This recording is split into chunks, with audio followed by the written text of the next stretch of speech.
CBSE के पाठ्यक्रम के अनुसार 12वीं कक्षा की पाठ्य पुस्तक अंतरा से पाठ 5 आप सबके सामने पेश है। इस पाठ से संबंधित लेखक और कवि का जीवन परिचय इस भाग में हम पढ़ेंगे।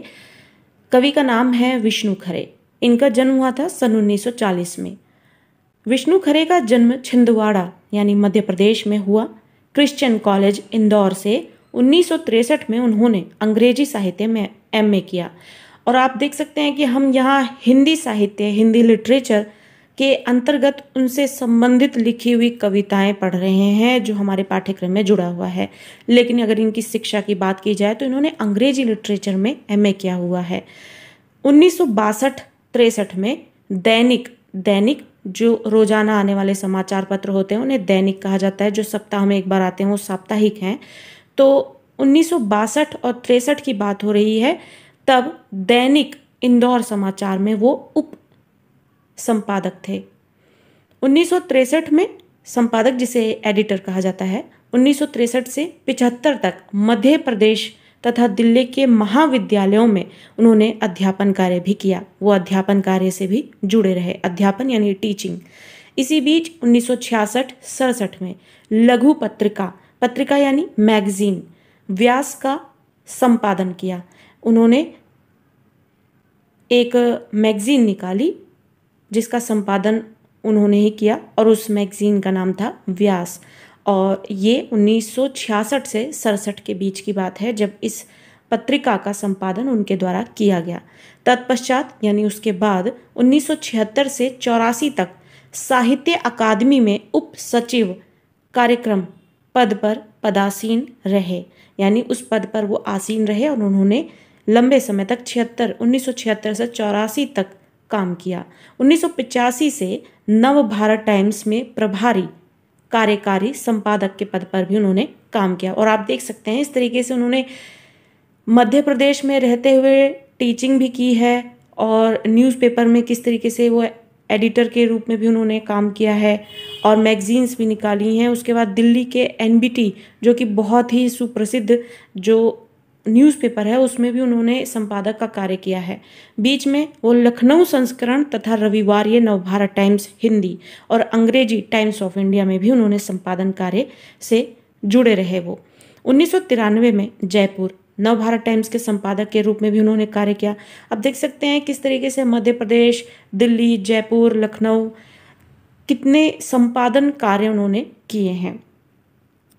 इसके बाद जवाहर लाल नेहरू स्मारक संग्रहालय तथा पुस्तकालय, संग्रहालय जिसे म्यूजियम और पुस्तकालय जिसे लाइब्रेरी कहा जाता है, में 2 वर्ष वरिष्ठ अध्येता रहे। अब स्वतंत्र लेखन तथा अनुवाद कार्य में रत हैं। उसके बाद अब उन्होंने स्वतंत्र लेखन यानी अपने मन का उन्होंने लिखना शुरू किया और उसके बाद अपने हिसाब से और जितना वो लिखना चाहते हैं, स्वतंत्र यानी आज़ाद हैं, वो किसी के लिए काम नहीं करते, स्वतंत्र लेखन करते हैं। और साथ ही अनुवाद कार्य, जैसे कि और भी भाषाओं में बहुत अच्छी अच्छी रचनाएं होती हैं जो आम जन नहीं पढ़ पाते हैं, तो इस तरीके से उस भाषा का जो जानकार होता है उसे अनुवाद करके, ट्रांसलेट करके उस रचना को सामने लाता है। तो अनुवादिक कार्य भी वो करते हैं। औपचारिक रूप से उनके लेखन प्रकाशन का आरंभ 1956 से हुआ था। औपचारिक रूप से यानी कि आप कैसे कह सकते हैं, ऑफिशियली जो उनकी जो रचनाएं थी वो लोगों के सामने 1956 से आनी शुरू हुई थी। पहला प्रकाशन टी.एस. इलियट का अनुवाद मरु प्रदेश और अन्य कविताएं 1960 में। दूसरा कविता संग्रह एक गैर रूमानी समय में 1970 में प्रकाशित हुआ। तीसरा संग्रह खुद अपनी आंख से 1978 में। चौथा सबकी आवाज़ के पर्दे में 1994 में। पांचवा पिछला बाकी तथा छठा जो है काल और अवधि के दरमियान प्रकाशित हुए। और ये जितने भी डार्क कलर में हैं ये सारे इनकी रचनाओं के नाम हैं और ये जितने भी सन है ये उस सन में प्रकाशित हुई हैं, इसलिए उनके साथ लिखे हुए हैं। एक समीक्षा पुस्तक आलोचना की पहली किताब 1983 में प्रकाशित हुई। समीक्षा आलोचना जहाँ किसी भी विषय को लेकर या कोई भी रचना है, कोई भी पुस्तक है, उससे संबंधित अपनी राय पेश करना, जिसमें आप अपने हिसाब से अपने पॉइंट ऑफ व्यू सही गलत सब बताते हैं। उन्होंने विदेशी कविताओं का हिंदी तथा हिंदी अंग्रेजी अनुवाद अत्यधिक किया है। तो जैसा कि हमने शुरू में पढ़ा कि वो स्वतंत्र लेखन कर रहे हैं और अनुवाद कार्य में रत हैं। तो उन्होंने जो अपनी रचनाएं पेश की हैं, अनुवादिक रचनाएं, उसमें उन्होंने ज़्यादातर अंग्रेजी की जो कविताएं हैं उसको हिंदी ट्रांसलेशन देकर अनुवाद ज़्यादा किया है। उनको फिनलैंड के राष्ट्रीय सम्मान Knight of the Order of the White Rose से सम्मानित किया गया। इसके अतिरिक्त रघुवीर सहाय सम्मान, शिखर सम्मान, हिंदी अकादमी दिल्ली का साहित्यकार सम्मान, मैथिली शरण गुप्त सम्मान मिल चुका है। इनकी कविताओं में भाषा के माध्यम से अभ्यस्त जड़ताओं यानी जो चीज़ें जम चुकी हैं एकदम से, और अमानवीय जिसमें मानवता ना हो, ऐसी स्थितियों के विरुद्ध सशक्त नैतिक स्वर को अभिव्यक्ति दी है। यानी उन्होंने गलत के लिए आवाज़ उठाई है अपनी कविताओं में, अपनी भाषा के माध्यम से।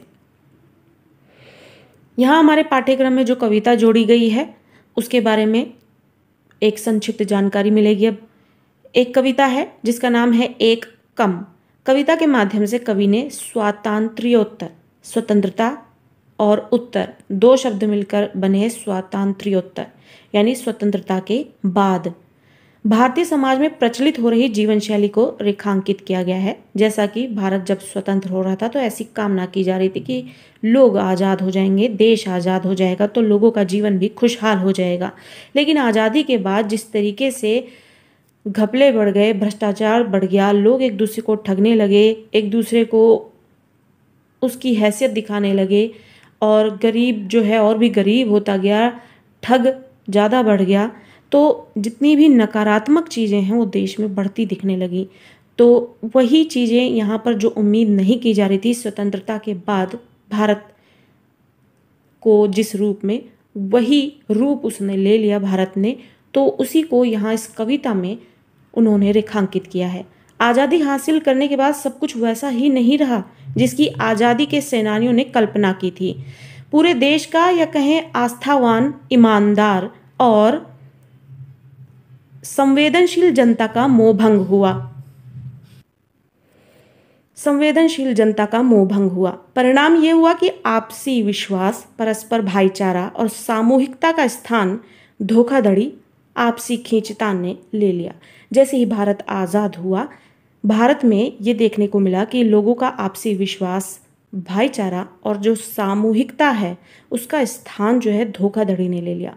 लोगों में खींचतान मच गई। लोग अपने को बेहतरीन जीवन शैली से सराबोर करने के लिए स्वयं की तरफ जो जितना मिल रहा है खींचता चला जा रहा है, और नितांत स्वार्थपरकता, लोग बहुत ज़्यादा सेल्फिश हो गए। जिस चीज़ की कामना नहीं की जा रही थी कि भारत स्वतंत्र होने के बाद ऐसा हो जाएगा, इस तरीके का माहौल तैयार होता हुआ दिख रहा था।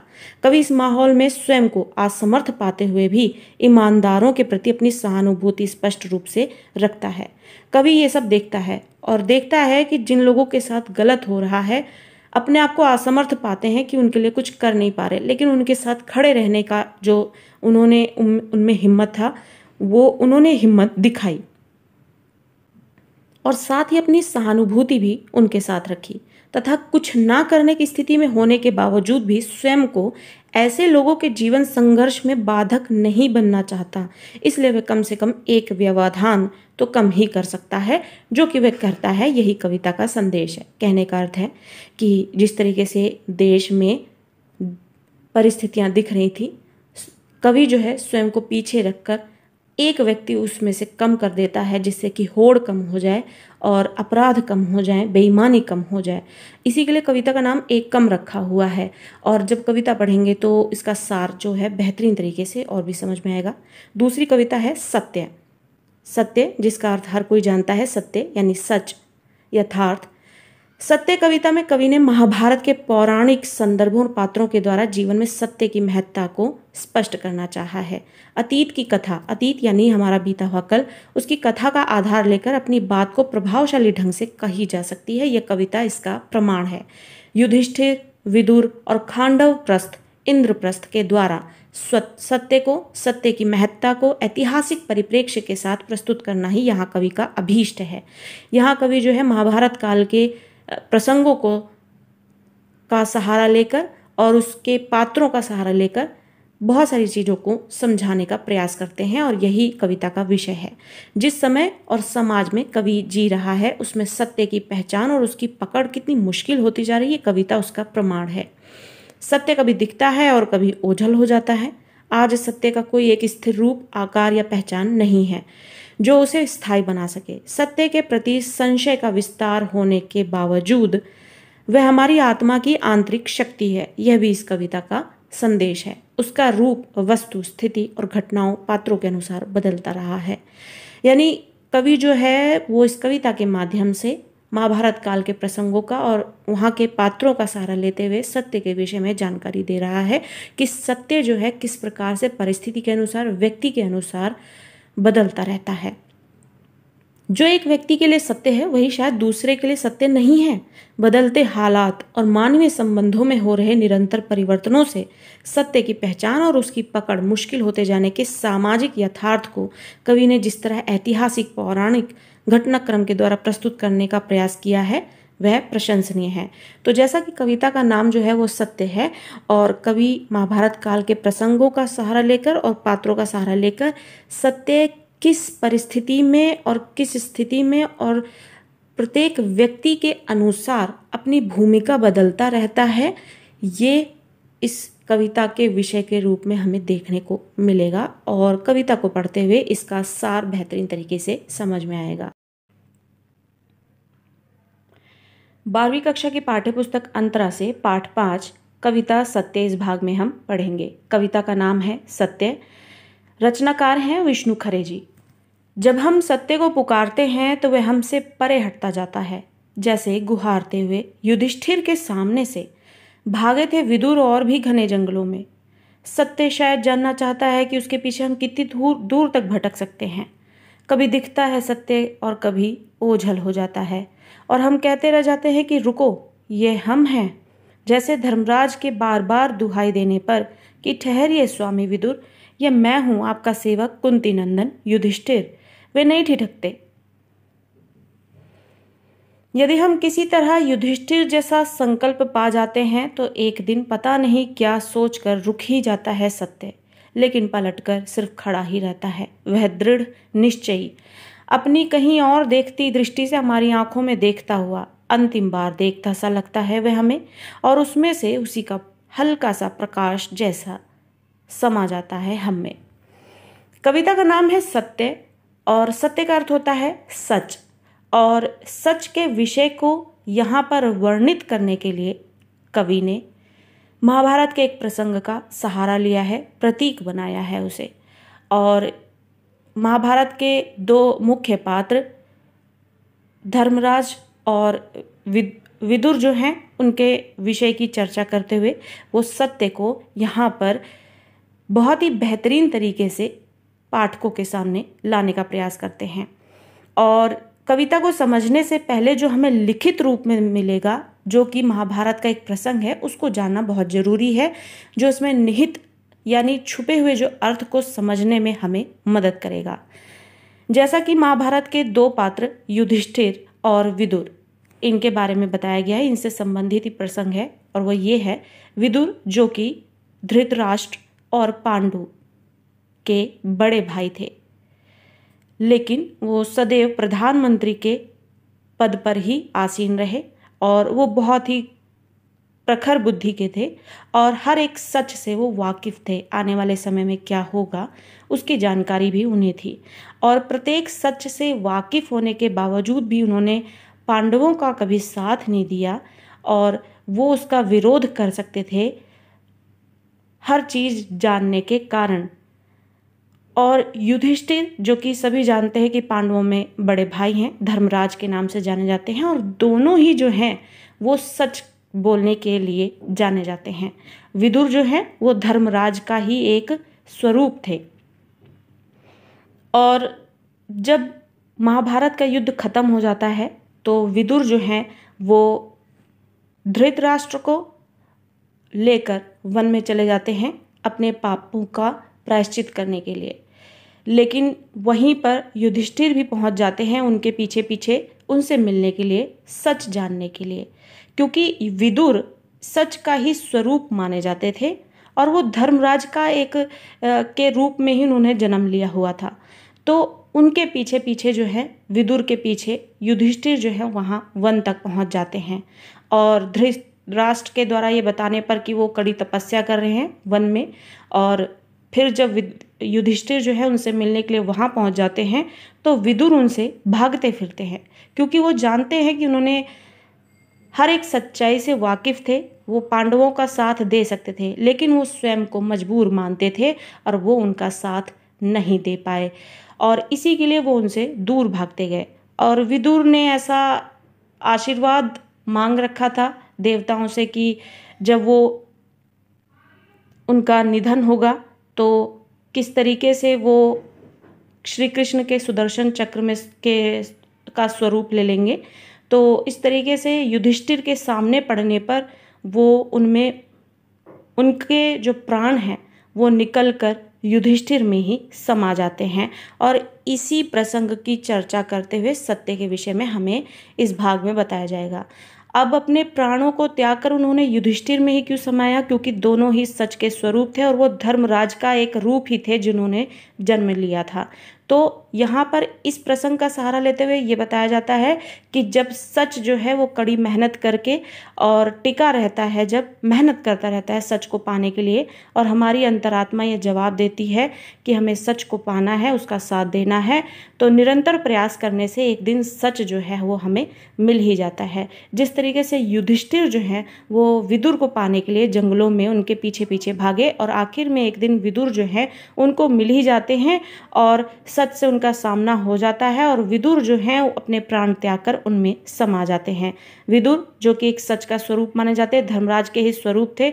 युधिष्ठिर जो कि धर्मराज के नाम से ही जाने जाते थे, उनमें समा जाना यानी सच का सामना होना, सत्य का मिल जाना ही जाहिर करता है। अब कविता को पढ़ते हैं और कविता को समझने का प्रयास करते हैं इस प्रसंग को ध्यान में रखते हुए। जब हम सत्य को पुकारते हैं तो वह हमसे परे हटता जाता है, यानी जब हम सत्य को पाने की कोशिश करते हैं तो वो हमसे और भी दूर भागता जाता है। आम जिंदगी में भी अगर आप इसके कुछ उदाहरण लेना चाहें तो कभी भी किसी भी सच की ज़रूरत जिस वक्त में होती है, परिस्थिति में होती है, उसका ढूंढना, उससे संबंधित जानकारी लेना कितना कठिन कार्य हो जाता है। सच जैसे लगता है हमसे दूर भागता हुआ सा नजर आ रहा है। तो जब हम सत्य को पुकारते हैं तो वो हमसे परे हटता जाता है, परे यानी दूर हटता जाता है।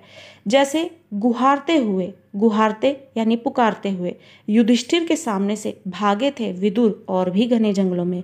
अब ये प्रसंग जो कि वास्तव में हुआ है वो वैसे ही बताया गया है कि जिस तरीके से युधिष्ठिर जो है वो विदुर को पाने के लिए घने जंगलों में उनके पीछे पीछे भागे थे।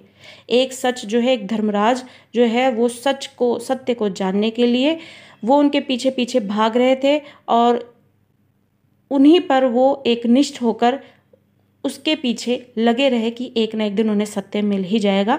वैसे ही जैसे कि युधिष्ठिर विदुर के पीछे भागे थे घने जंगलों में।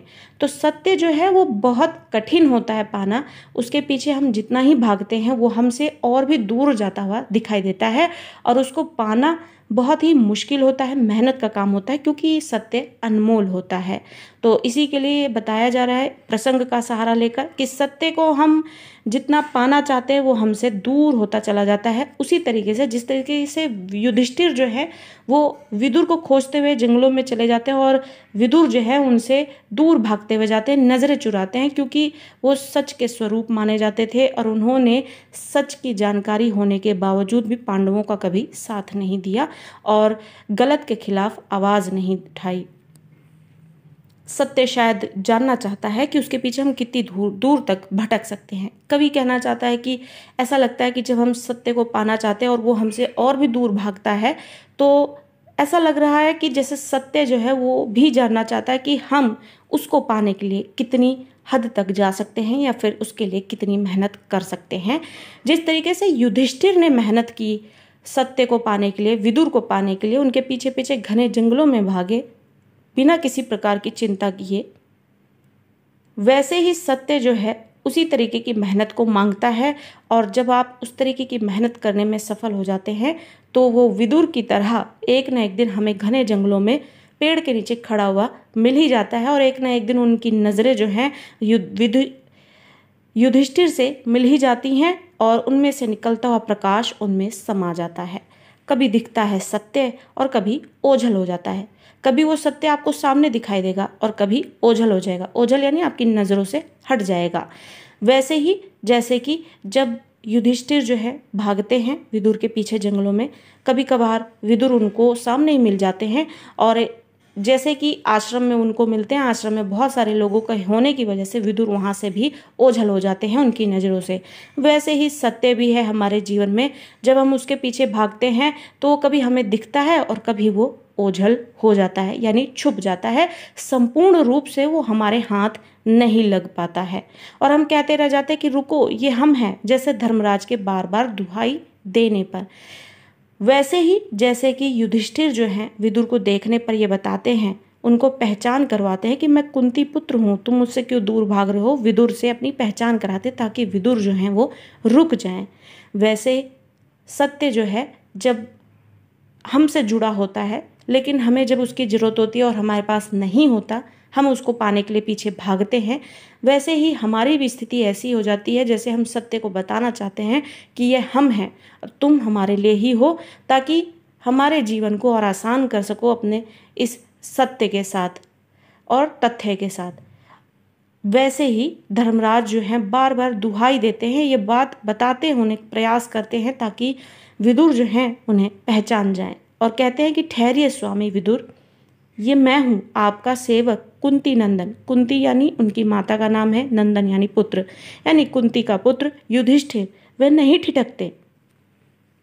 यदि हम किसी तरह युधिष्ठिर जैसा संकल्प पा जाते हैं, कहने का अर्थ है कि युधिष्ठिर की तरह अगर हम भी संकल्प ले लें कि सत्य को हम पाकर ही रहेंगे, उसके लिए हमें चाहे जितनी भी मेहनत करनी पड़े, जैसे युधिष्ठिर ने की, चाहे कितने ही घने जंगलों में उन्हें जाना पड़ा, विदुर के पीछे पीछे वो भागते रहे, मेहनत करते रहे और एक दिन उन्हें विदुर सामने मिल जाते हैं। वैसे ही सत्य के पीछे ऐसी ही एक निष्ठता चाहिए होती, मेहनत चाहिए होती है। अगर आप युधिष्ठिर जैसा संकल्प कर ले यानी प्रण कर ले कि हमें इतनी मेहनत करनी है उसको पाने के लिए, सत्य को पाने के लिए, तो एक दिन पता नहीं क्या सोचकर रुक ही जाता है सत्य। और एक दिन सत्य जो है पता नहीं क्या सोचकर या फिर हमारी मेहनत देखकर या फिर हमारी तड़प देखकर सत्य को पाने की एक न एक दिन सत्य जो है वो रुक ही जाता है। लेकिन पलटकर सिर्फ खड़ा ही रहता है वह दृढ़ निश्चयी, पलटकर सिर्फ खड़ा ही रहता है। विदुर जिस दिन युधिष्ठिर के सामने आमने सामने मिल जाते हैं, खड़े ही रह जाते हैं और वो कुछ भी नहीं बोलते। और ऐसी ही परिस्थिति जब हमें महाभारत के इस प्रसंग में देखने को मिलती है, वैसे ही आम जिंदगी में, और ये यथार्थ है जो कि यहाँ पर इस प्रसंग से जोड़ता हुआ दिखाया जा रहा है। युधिष्ठिर जब जंगलों में भागते हैं, विदुर उनके सामने पड़ जाते हैं। आखिरकार विदुर रुक जाते हैं। उसके बावजूद भी विदुर जो हैं उनसे कुछ नहीं बोलते, बल्कि उनकी आत्मा में ही जो सच बसा हुआ है वो आत्मा उनके शरीर से निकलकर युधिष्ठिर में समा जाती है। और यहाँ से कवि एक बहुत गहरी बात कहते हैं कि इस तरीके से हमारी अंतरात्मा जब हमें पहचान जाती है सत्य को, तो वो हम में ही आकर समा जाती है। वैसे ही जैसे विदुर जो है अपने प्राण त्याग कर युधिष्ठिर के सामने जब खड़े रह जाते हैं और उसके बाद प्राण त्याग कर उन्हीं में समा जाते हैं, तो अपनी कहीं और देखती दृष्टि से हमारी आंखों में देखता हुआ अंतिम बार देखता सा लगता है वह हमें, और उसमें से उसी का हल्का सा प्रकाश। आपने देखा होगा किस तरीके से हम सभी जानते हैं कि आत्मा का ना कोई रंग है ना रूप है, उसको कोई देख नहीं सकता है। तो एक प्रकाश यानी एक शक्ति जो है वो किस तरीके से हम में समा जाती है ये हमें पता नहीं लगता, ये आगे कविता में देखने को मिलेगा।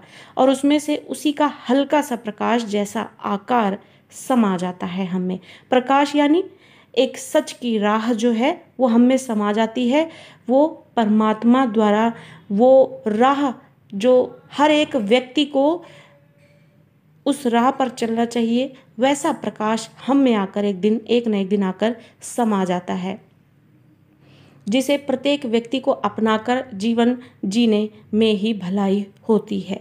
तो जिस तरीके से विदुर का जो विदुर की आत्मा है, उनकी जो प्राण थे उनके शरीर से निकल के एक प्रकाश के रूप में आकर युधिष्ठिर में समा जाते हैं। वैसे ही एक न एक दिन सच जो है हमारे सामने आकर खड़ा हो जाता है और हम में समा जाता है, जब हमारी अंतरात्मा उसे पहचानने में सफल हो जाती है। तो एक बार फिर से कविता के इन पंक्तियों को दोहरा लेते हैं, समझ लेते हैं। कविता का नाम सत्य है, सच। जिस विषय को वर्णित करने के लिए यहाँ पे महाभारत के प्रसंग का सहारा लिया गया है। विदुर और युधिष्ठिर कौन है भली प्रकार से हम जान चुके हैं, और इनसे संबंधित प्रसंग क्या है कि युधिष्ठिर जो है महाभारत के युद्ध के बाद विदुर से मिलना चाहते हैं, और उनसे मिलने के लिए वो वनों में विदुर के पीछे पीछे भागते चले जाते हैं, और विदुर उनसे दूर हटते चले जाते हैं। क्यों? क्योंकि वो सभी सच जानते थे, लेकिन पांडवों को उन्होंने कभी भी साथ नहीं दिया, मजबूर थे, और उन्होंने कभी भी सच का साथ नहीं दिया, ना गलत के खिलाफ कभी उन्होंने आवाज़ उठाई, और इसलिए वो सच जो है उसको ये आत्मग्लानि होती है कि उसने इसका सच का साथ क्यों नहीं दिया। और विदुर जो हैं वो भविष्य की जानकारी रखने वाले, लंबा देखने वाले, और सभी प्रकार की जानकारी होती थी उन्हें, और अगर वो सच का साथ देने के लिए खड़े होते तो शायद पांडवों के लिए बहुत कुछ चीज़ें जो हैं वो आसान हो जाती। तो उनसे ये कामना की जाती थी कि विदुर जो हैं कुछ बोले, किसी भी प्रकार का सच जो है लोगों के सामने प्रकट करें। और विदुर जो है ये जानते हैं कि वो गलत का साथ दे रहे हैं, कौरवों का उन्होंने साथ दिया, गलत का साथ दिया, पांडवों के लिए कुछ नहीं बोला, आवाज़ नहीं उठाई, और इसी के लिए डर से वो वन को चले गए अपने पापों को धुलने के लिए, प्रायश्चित करने के लिए। तो जो प्रसंग जैसा हुआ उसको वैसा ही दिखाया गया है, और उसको आम जिंदगी से जोड़ते हुए दिखाया गया है। जब हम सत्य को पुकारते हैं तो वह हमसे परे हटता जाता है। जब हम सत्य को पाना चाहते हैं, सच को ढूंढना चाहते हैं, सच से संबंधित जानकारियों को इकट्ठा करना चाहते हैं, तो वो वहाँ आसानी से नहीं मिलती है हमें, वो ऐसा लगता है हमसे दूर भाग रहा है। जिस तरीके से गुहारते हुए यानी पुकारते हुए युधिष्ठिर जो है जंगलों में भागे थे, विदुर के पीछे घने जंगलों में। सत्य शायद जानना चाहता है कि हम उससे कितनी दूर और उसके पीछे हम कितनी दूर तक भटक सकते हैं। तो सत्य जो है हमसे दूर भागता जाता है। ऐसा लगता है सत्य भी जानना चाहता है कि हम उसको पाने के लिए कितनी मेहनत कर सकते हैं और कितनी दूर तक भटक सकते हैं, कितनी मुश्किल राहों का सामना कर सकते हैं। कभी वो हमें दिखता है और कभी वो हमारी आंखों से ओझल हो जाता है, और हम कहते रह जाते हैं कि रुको, ये हम हैं। जैसे धर्मराज ने बार बार दुहाई दी कि ठहरिए स्वामी विदुर, ये मैं हूँ आपका सेवक कुंती नंदन युधिष्ठिर। वे नहीं ठिठकते, वो नहीं रुकते। यदि हम किसी तरह युधिष्ठिर जैसा संकल्प पा जाते हैं, यानी अगर हम अपने जीवन में भी युधिष्ठिर की तरह ही संकल्प ले ले, प्रण ले ले कि हमें सत्य को पाना है, उसके लिए हम नितांत मेहनत कर सकते हैं, तो एक दिन पता नहीं क्या सोचकर विदुर की तरह वो सच भी हमारे सामने आकर ठहर जाता है और हमें मिल जाता है और हमारी अंतरात्मा में समा जाता है। लेकिन पलटकर सिर्फ खड़ा ही रहता है वो दृढ़ निश्चयी। दृढ़ निश्चयी यानी जो दृढ़ कर ले, निश्चय कर ले, दृढ़ निश्चय कर ले, अपने उस पे प्रण पर टिका रहे। अपनी कहीं और देखती हुई दृष्टि से हमारी आंखों में देखता हुआ अंतिम बार देखता सा लगता है वो हमें, और उसमें से उसी का हल्का सा प्रकाश जैसा आकार समा जाता है हम में समाने का अर्थ यह है कि वो सच जब हमारे पास कोई होता है तो हमारी अंतरात्मा ही हमें अलाउ करती है, हमें ये बताती है कि हमें सच बोलना चाहिए या नहीं। जिसकी अंतरात्मा जवाब नहीं देती, सच बोलने की हिम्मत नहीं दे पाती, वो नहीं बोल पाता। लेकिन कई परिस्थितियों में और जीवन को सही राह पर चलते हुए यदि अगर हम अपनी अंतरात्मा को सुने, तो जहाँ हमें सच को बयां करने की ज़रूरत होती है वहाँ हमें बयां करना चाहिए, मानवता दिखाते हुए। तो ये जो है सच हम में ही होता है, हर किसी में होता है। सच का अर्थ ये है कि प्रत्येक व्यक्ति अपने जीवन में किसी न किसी प्रकार की परिस्थितियों से, स्थितियों से गुजरता है, और उसकी हर एक जानकारी को वो जानता है, उसके पास होती है, और सब कुछ उसके ऊपर होता है कि उस परिस्थिति का सामना वो किस प्रकार से करेगा, सच का सहारा लेते हुए या झूठ का सहारा लेते हुए आम जिंदगी में। तो ये एक बहुत ही गहरा विचार इस कविता में विष्णु खरे जी ने प्रकट किया है कि आशा करती हूँ कि यहाँ पर कविता का ये अंश जो है वो बेहतरीन तरीके से समझ में आया होगा। अगले भाग में कविता का बाकी अंश, शेष अंश भी हम समझेंगे। धन्यवाद। जैसे शमी वृक्ष के तने से टिककर ना पहचानने में पहचानते हुए विदुर ने धर्मराज को निर्निमेष देखा था अंतिम बार, और उनमें से उनका आलोक धीरे धीरे आगे बढ़कर मिल गया था युधिष्ठिर में। सिर झुकाए निराश लौटते हैं हम कि सत्य अंत तक हमसे कुछ नहीं बोला। हाँ, हमने उसके आकार से निकलता हुआ वह प्रकाश पुंज देखा था। हम तक आता हुआ वह हम में विलीन हुआ या हमसे होता हुआ आगे बढ़ गया, हम कह नहीं सकते। ना तो इससे हम में कोई स्फुरण हुआ और ना ही कोई ज्वर, किंतु शेष सारे जीवन हम सोचते रह जाते हैं कैसे जाने कि सत्य का वह प्रतिबिंब हम में समाया या नहीं। हमारी आत्मा में जो कभी कभी दमक उठता है, क्या वह उसी की छुअन है? जैसे विदुर कहना चाहते तो वही बता सकते थे। सोचा होगा माथे के साथ अपना मुकुट नीचा किए युधिष्ठिर ने खांडवप्रस्थ से इंद्रप्रस्थ लौटते हुए।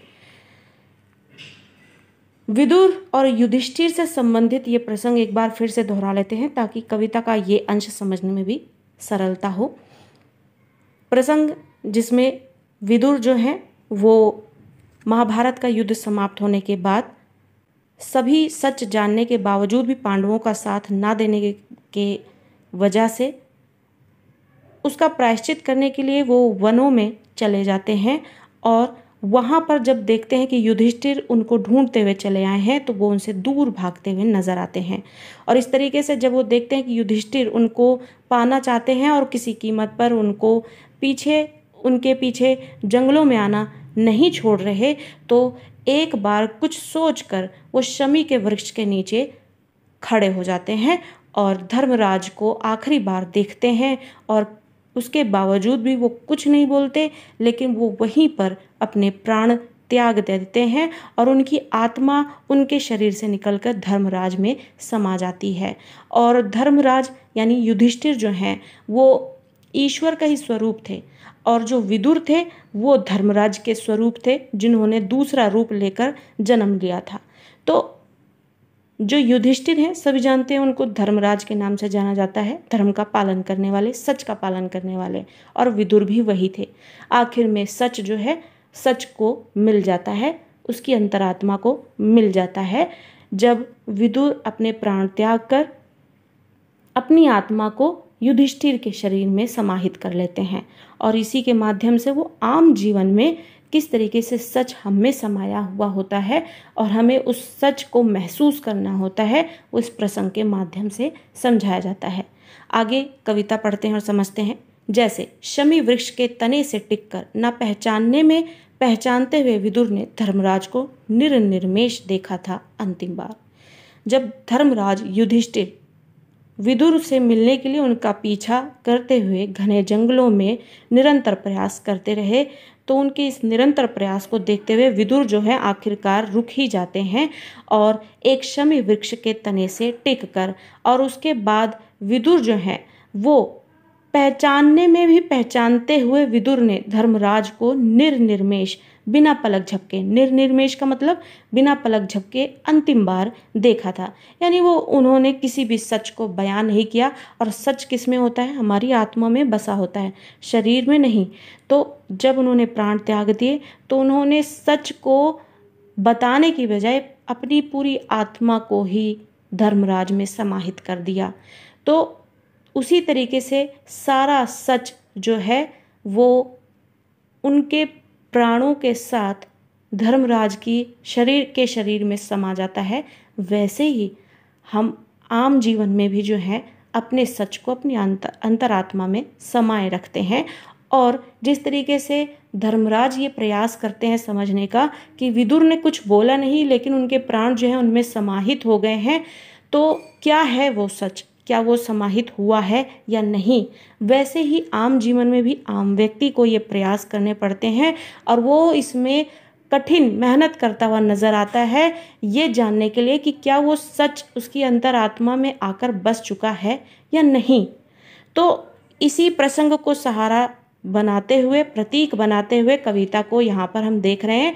और विदुर रुक जाते हैं शमी वृक्ष से, उसके तने से टिक कर धर्मराज को देखते हैं और अपने आत्मा को उनमें समाहित कर देते हैं। और उनमें से उनका आलोक धीरे धीरे आगे बढ़कर, आलोक यानी उनके प्राण तत्व जो हैं, उनके प्राण आलोक के रूप में, आलोक यानी रोशनी, हमारी आत्मा जो है एक रोशनी का पुंज ही तो है, तो वो आलोक के रूप में निकलकर धर्मराज के शरीर में समा जाता है। तो उनमें से उनका आलोक, उनमें से यानी उनके शरीर से उनका जो प्राण है वो धीरे धीरे आगे बढ़कर मिल गया था युधिष्ठिर में, मिल गया था यानी उनके शरीर में समा गया था। फिर सिर झुकाए निराश लौटते हैं हम, लेकिन हमको नहीं पता चलता कि वो सच हम में समाहित हुआ। जैसे युधिष्ठिर को समझ में नहीं आया कि उनके प्राण तत्व निकल के क्या सच में उनमें समाहित हुए हैं, कि सत्य अंत तक हमसे कुछ नहीं बोला। युधिष्ठिर सोचते हैं कि विदुर ने उनसे कुछ क्यों नहीं बोला। हाँ, हमने उसके आकार से निकलता हुए प्रकाश पुंज देखा था, हम तक आता हुआ। युधिष्ठिर ने ये तो देखा कि उनके शरीर से निकलता हुआ प्रकाश पुंज उनके अंदर आकर समाहित तो हो गया है, लेकिन वो आत्मा अपने साथ कितने सारे सच लेकर उनमें ही समाहित हो गया, जिसके लिए अभी भी उनके अंदर ये प्रश्न उठता है कि वो सच क्या था, जिसे जानने के लिए वो विदुर के पास आए थे। तो वो आम व्यक्ति के समान ही ऐसा ही प्रयास कर रहे हैं, मेहनत कर रहे हैं, कठिन प्रयास कर रहे हैं उसको पहचानने का। वह हम में विलीन हुआ, विलीन मतलब मिलना, तो वह हम में विलीन हुआ, ये हमसे होता हुआ आगे बढ़ गया। युधिष्ठिर जो है परेशान है कि वो पुंज जो है यानी उनके जो प्राण है विदुर के, वो क्या सच में हम मुझ में आकर समाहित हुआ है या मुझसे होते हुए कहीं आगे बढ़ गया है। वैसे ही आम जीवन में आम व्यक्ति भी जो है वो सच जानते हुए भी ये इस संशय में रहता है कि क्या यही असल सत्य है जो मैं जानता हूँ। तो इसी संशय में ही जो है आम जीवन में भी आम व्यक्ति जो है वो उलझा रहता है, उसी तरीके से जिस तरीके से युधिष्ठिर उलझे रहे ये जानने में कि क्या सच में वो प्राण तत्व आकर मुझ में मिल गए हैं, और वो प्राण तत्व जो है ना जाने कितने सच को, जानकारियों को लेकर उनमें समाहित हो गया और वो उनसे अनजान ही रहे। हम कह नहीं सकते, ना तो हमें कोई स्फुरण हुआ और ना ही कोई ज्वर। युधिष्ठिर के अनुसार जब प्राण तत्व उनमें शामिल हुए, विलीन हुए, तो उसके आने से उसकी अनुभूति तो होनी चाहिए, अनुभूति यानी उसका कुछ एहसास तो होना चाहिए। स्फुरण यानी कोई हलचल नहीं हुई, ना कोई ज्वर हुआ कि मुझ में कुछ आके समाहित हुआ है, किंतु शेष यानी बाकी सारे जीवन हम सोचते रह जाते हैं। और इसी तरीके से युधिष्ठिर जो है वो सारा जीवन सोचते रह जाते हैं कि कैसे जाने कि सत्य का वह प्रतिबिंब यानी सत्य की जो झलक आते हुए मैंने अपने में समाहित होते हुए देखी है, क्या वो मुझ में सच में समाया है या नहीं। हमारी आत्मा में जो कभी कभी दमक उठता है, क्या वह उसी की छुअन है। हमारी आत्मा जब कभी सच की राह पर चलने लग जाती है, तो क्या वो झलक ही ये बताती है कि वो सच हम में आकर समाहित हुआ है। इसी चीज को सोचते हुए युधिष्ठिर परेशान है कि क्या जिस सच को मैं महसूस कर रहा हूँ, क्या वही प्रतिबिंब मुझ में आके समा चुका है जिसको मैं महसूस कर रहा हूँ हल्का हल्का, या फिर कभी कभी जब उसकी दमक यानी चमक, यानी जिस तरीके से आम जीवन में आप किसी सच को जानते हैं और एक दिन आप किसी भी आप प्रसंग को ले सकते हैं, किसी भी तरीके की जो है घटना हो जाए, आप उस सच को जानते हैं लेकिन डरते हैं कि किस तरीके से जो है आप परिस्थितियों में फंस ना जाएं। लोग अपने आप को बचाते फिरते हैं सच जानने के बावजूद भी, लेकिन आपकी आत्मा जो है, आपकी अंतरात्मा आपको इस चीज़ की गवाही नहीं देती है कि आप गलत राह पे चलें या फिर चुप रहें, और आपको सच बताने के लिए आग्रह करती है, आपको आगे ले जाने का प्रयास करती है ताकि आप सच बताकर किसी का जीवन संवार सकें। तो यही दमक होती है जो आपकी अंतरात्मा आप में वो लाती है, आपको बताती है कि आपको सच का साथ देना चाहिए, मानवता दिखानी चाहिए, और यही जीवन है। विदुर कहना चाहते तो वहीं बता सकते थे। सोचा होगा माथे के साथ अपना मुकुट नीचा किए युधिष्ठिर ने। कवि कहते हैं कि युधिष्ठिर ने भी अपने माथे से अपना मुकुट नीचे करते हुए सोचा होगा कि विदुर सामने से कुछ कह देते, सामने से जो बताना चाहते थे बता देते। पता नहीं क्यों नहीं बताया, लेकिन अपने प्राण तत्वों के साथ सभी सारे सच अगर विदुर बोल कर सच बताते तो शायद कुछ रह जाता बताने को, लेकिन वो अपने पूरे प्राण तत्वों के साथ ही उनमें समाहित हो गए। इस चीज़ से युधिष्ठिर अनजान है। एक बड़ी बात है कवि बता रहे हैं। खांडवप्रस्थ से इंद्रप्रस्थ को लौटते हुए, यानी अपने महल को, खांडवप्रस्थ यानी वन से इंद्रप्रस्थ की ओर यानी अपने महल की ओर लौटते हुए युधिष्ठिर ऐसा सोचते हैं। तो कविता का जो विषय है बहुत गहरा है, बहुत बड़ा विचार है। कवि यहाँ पे प्रस्तुत करते हैं कि किस तरीके से विदुर उनसे दूर भागते हैं। उन्हें आत्मग्लानि होती है कि क्यों उन्होंने पांडवों का साथ नहीं दिया। सब कुछ जानते हुए भी अगर वो गलत के खिलाफ आवाज़ उठा देते तो शायद महाभारत का युद्ध भी ना होता। लेकिन ये सब ईश्वर द्वारा रचित था और ऐसा ही होना था।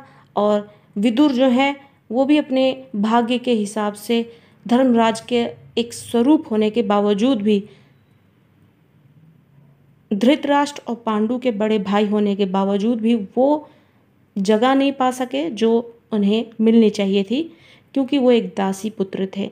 तो इसी वजह से विदुर जो है प्रधानमंत्री के पद पर आसीन रहे और सभी सच से वाकिफ थे। उनमें यह शक्ति थी कि वो आगे आने वाले समय में क्या होने वाला है हर चीज़ की जानकारी थी। इसी के लिए उन्हें यह आत्मग्लानि थी कि सच को जानते हुए भी वो युधिष्ठिर से दूर रहे, और इसी के लिए उस आत्मग्लानि में वो उनसे दूर भागते रहे। और एक न एक दिन लेकिन फिर भी वो ठहर जाते हैं और फिर आखिर में वो प्राण त्याग कर युधिष्ठिर में ही समा जाते हैं। विदुर जो कि उन्हीं का ही स्वरूप थे, यानी सत्य को आज सत्य की पहचान हो गई। कहने का अर्थ ये है इस कविता के माध्यम से जो कवि कहना चाहते हैं। विदुर, जैसा कि हमने बताया कि धर्मराज युधिष्ठिर के ही स्वरूप थे, उन्होंने विदुर का रूप लेकर जन्म लिया। और धर्मराज तो, युधिष्ठिर तो अपना जीवन जी ही रहे थे।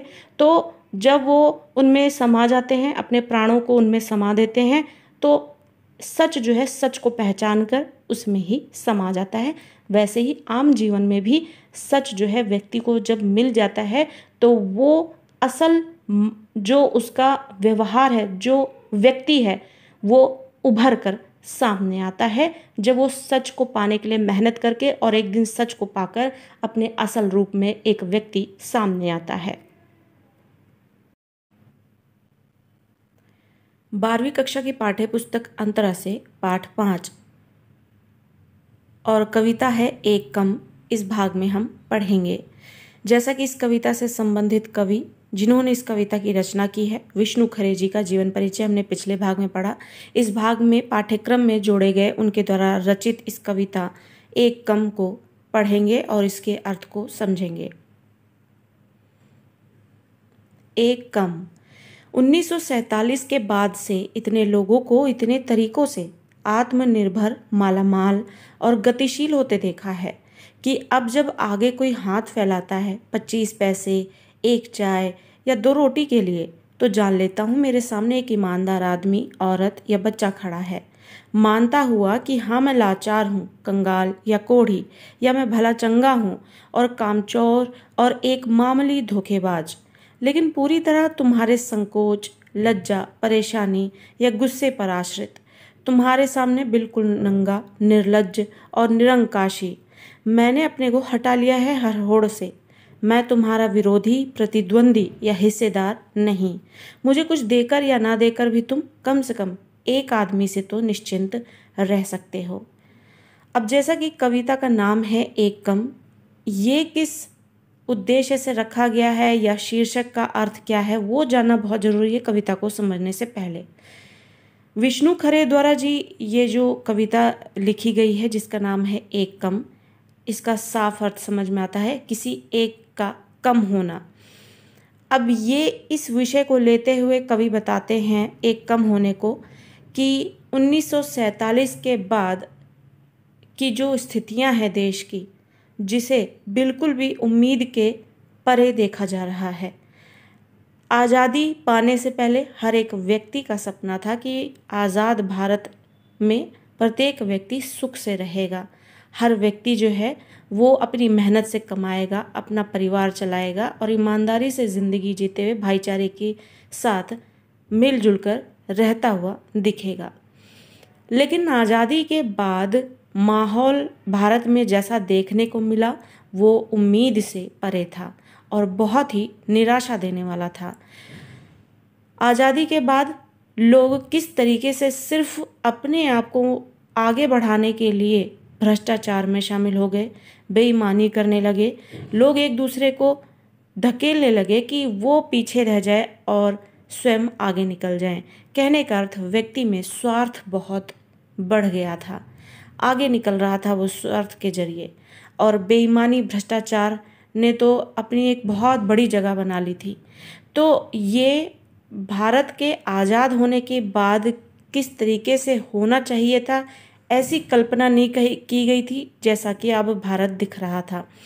तो कवि जो हैं वो ये कहते हैं कि प्रत्येक वो व्यक्ति जो ईमानदार है, ईमानदारी से अपने जीवन को चला रहा है, उसके लिए मैं अगर कुछ कर नहीं सकता तो मैं उस रेस से अपने आप को अलग कर ले रहा हूँ, उस दौड़ से, उस भाग दौड़ से और बेईमानी की ज़िंदगी से स्वयं को पीछे हटा ले रहा हूँ, ताकि प्रत्येक वो ईमानदार आदमी जो कि आगे नहीं बढ़ पा रहा बेईमानों की वजह से, वो एक व्यक्ति की होड़ से तो सुरक्षित रह पाएगा।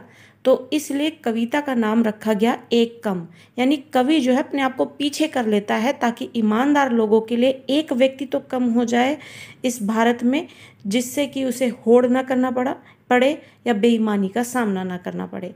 तो इसलिए कविता का नाम रखा गया है एक कम। और कविता बड़ी ही सरल शब्दों में है, साफ शब्दों में है, समझना बहुत ही आसान रहेगा। एक बार में ही कविता बड़ी आसानी से समझ में आ जाएगी, पढ़ते हैं और समझते हैं। 1947 के बाद सबको पता है कि 47 में भारत आज़ाद हुआ है, तो उसके बाद की स्थिति का वर्णन देखने को मिलेगा कविता में। 1947 के बाद से इतने लोगों को इतने तरीकों से, इतने लोगों यानी बहुत लोगों को बहुत तरीके इस्तेमाल करते हुए देखे हैं, बहुत तरीकों से। तरीके यानी कौन से तरीकों की बात कर रहा है कवि यहाँ पे? भ्रष्टाचार, बेईमानी, इन सब चीज़ों का सहारा लेकर बहुत लोगों को आगे बढ़ते हुए कवि ने देखा है। इसलिए वो कह रहे हैं 1947 के बाद से इतने लोगों को इतने तरीकों से आत्मनिर्भर, मालामाल और गतिशील होते देखा है। आत्मनिर्भर यानी आप अपने पैरों पे खड़ा होना, जिसे आम भाषा में बोला जाता है, आत्मनिर्भर हो गए हैं। मालामाल हो गए हैं यानी ऐशो आराम, पैसा सब कुछ आ गया है। और गतिशील, गतिशील यानी जो चीज़ जो है एक जगह से आगे बढ़कर दूसरी जगह पहुंच गई हो। तो जो व्यक्ति आज़ादी से पहले गरीब था या कुछ नहीं था या जीवन चलाने लायक भी कुछ भी नहीं था, अब जो है वो बेईमानी का सहारा ले लेकर किस तरीके से आत्मनिर्भर हो गया है, मालामाल हो गया है। और आज वो कहाँ गरीबी से उठकर अमीरों में अपनी गिनती करवाने लगा है। तो वो गतिशील होते हुए उन्हें देखा जा रहा है कि अब जब आगे कोई हाथ फैलाता है तो जितने अमीर लोग कवि अब देखते हैं तो उन्हें देखकर ही वो अपने मन में जो विचारधारा ला पाते हैं वो सिर्फ वही एक विचारधारा है कि किस बेईमानी से, किस स्वार्थ को अपनाते हुए, ध्यान में रखते हुए और धोखाधड़ी करते हुए, बेईमानी करते हुए ये माल लूट कर इसने आज अपने आप को इतना अमीर बनाया है। और उसके बाद जब कवि अब ये देखता है कि अब जब आगे कोई हाथ फैलाता है 25 पैसे, एक चाय या 2 रोटी के लिए, तो मैं जान लेता हूँ मेरे सामने एक ईमानदार आदमी, औरत या बच्चा खड़ा है। और वहीं जब कोई भी व्यक्ति या फिर बच्चा या फिर कोई औरत उनके सामने हाथ फैलाए हुए अपने पेट को पालने के लिए निवेदन करता हुआ दिखता है, भीख मांगता हुआ दिखता है, तो कवि के मन में सिर्फ एक ही विचारधारा आती है कि ये व्यक्ति ईमानदार है। क्योंकि ईमानदार है इसी वजह से आज इसकी ये हालत है कि इसको अपना पेट पालने के लिए भी मांगना पड़ रहा है, भीख मांगनी पड़ रही है। तो ये एक ईमानदार आदमी है।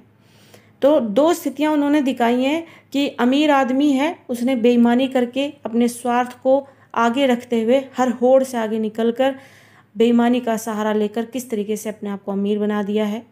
ये स्वतंत्रता के बाद की स्थिति है भारत की। और वहीं जो ईमानदार आदमी है, जिसका इन सब चीज़ों पर हक बनता है कि वो मालामाल बना बैठा रहे, वो एक रोटी के लिए हाथ फैलाता हुआ दिख रहा है। तो कवि समझ लेते हैं कि मेरे सामने एक ईमानदार आदमी, औरत या फिर बच्चा खड़ा है, मानता हुआ कि हाँ मैं लाचार हूँ, कंगाल या कोढ़ी। अब क्योंकि कवि जो है ऐसे ईमानदार लोगों के लिए कुछ कर नहीं पा रहा है, तो वो अपने आप को धुतकारता है, कहता है मैं मानता हूँ कि मैं लाचार हूँ। लाचार क्यों हूँ? क्योंकि वो कुछ कर नहीं पा रहे उनके लिए। कंगाल या फिर कोढ़ी हूँ, या मैं भला चंगा हूँ और कामचोर या फिर एक मामूली धोखेबाज हूँ। लेकिन पूरी तरह तुम्हारे संकोच, लज्जा, परेशानी या गुस्से पर आश्रित तुम्हारे सामने बिल्कुल नंगा, निर्लज्ज और निरंकाशी हूँ। अब कवि कह रहे हैं कि जो ईमानदार आदमी है, जिसका इन सब माल पर हक बनता है, वो तो आदमी भीख मांग रहा है अपना पेट पालने तक के लिए, और मैं कुछ कर भी नहीं पा रहा हूँ। क्या मैं कंगाल हूँ, कोढ़ी हूँ, या भला चंगा तो हूँ मैं, या फिर हो सकता है मैं कामचोर हूँ जो मैं तुम्हारे लिए कुछ करना नहीं चाह रहा हूँ या कर नहीं पा रहा हूँ, या हो सकता है मैं एक मामूली सा धोखेबाज हूँ। मामूली धोखेबाज जो कि भीख मांगते हुए लोगों को देखकर उनको इग्नोर कर दे रहा है, कि क्योंकि वो कुछ कर पाने की स्थिति में अपने आप को महसूस नहीं कर रहे हैं, इसलिए वो उन्हें इग्नोर कर रहे हैं। तो एक मामूली धोखेबाज उसको संज्ञा देते हैं, नाम देते हैं। तो कवि चाहता है कि उन ईमानदार लोगों के लिए वो कुछ करे, ताकि वो जो उनका हक बनता है वो उनको मिल सके, लेकिन वो नहीं कर पा रहे, जिसके लिए वो स्वयं को दुत्कारते हैं। कहते हैं क्या मैं लाचार हूँ, कंगाल हूँ या फिर कोढ़ी हूँ? मैं तो भला चंगा हूँ। हो सकता है मैं कामचोर हूँ या फिर मामूली सा एक धोखेबाज हूँ, जो तुम्हें देखकर भी तुम्हारे लिए कुछ कर नहीं रहा हूँ। लेकिन पूरी तरह तुम्हारे संकोच, लज्जा, परेशानी या गुस्से पर आश्रित, पूरी तरह से तुम्हारे संकोच पर आश्रित होने का मतलब यह है कि सामने जो व्यक्ति है वो अपना पेट पालने के लिए भीख मांगने को मजबूर है, और ऐसा देखकर मैं तुम उन लोगों के लिए कुछ कर नहीं पा रहा हूँ, ये मेरी मजबूरी है, और ये चीज़ मुझे संकोच, लज्जा, परेशानी से और गुस्से पर आश्रित कर रखा है कि मैं उनके लिए कुछ कर नहीं सका। तुम्हारे सामने बिल्कुल नंगा हूँ, निर्लज्ज। निर्लज्ज यानी जिसमें लज्जा ना हो, शर्म ना हो। नंगा यानी बेशर्मी, और निरंकाशी जिसमें आकांक्षा ना हो। मैंने अपने आप को हटा लिया है हर होड़ से, क्योंकि मैं उन ईमानदार लोगों के लिए अब कुछ कर नहीं पा रहा हूँ और एकदम नंगा, निर्लज्ज और निरंकाशी खड़ा हुआ हूँ। तो मैंने जो मेरे बस में है वो काम किया, और ये किया कि मैं अपने को हटा लिया हर होड़ से। यानी उन्हीं लोगों की तरह उस होड़ में मैं भी कहीं ना कहीं शामिल था, लेकिन ऐसे ईमानदार लोगों के लिए मैंने अपने कदम पीछे ले लिए हैं, जो ईमानदारी से अपना जीवन जी रहे हैं, और उस ईमानदारी का ये सिला उन्हें मिल रहा है, ये परिणाम भुगतने पड़ रहे हैं कि उन्हें अपने पेट पालने के लिए भी भीख मांगनी पड़ रही है। इसलिए मैंने अपने को हटा लिया है हर होड़ से।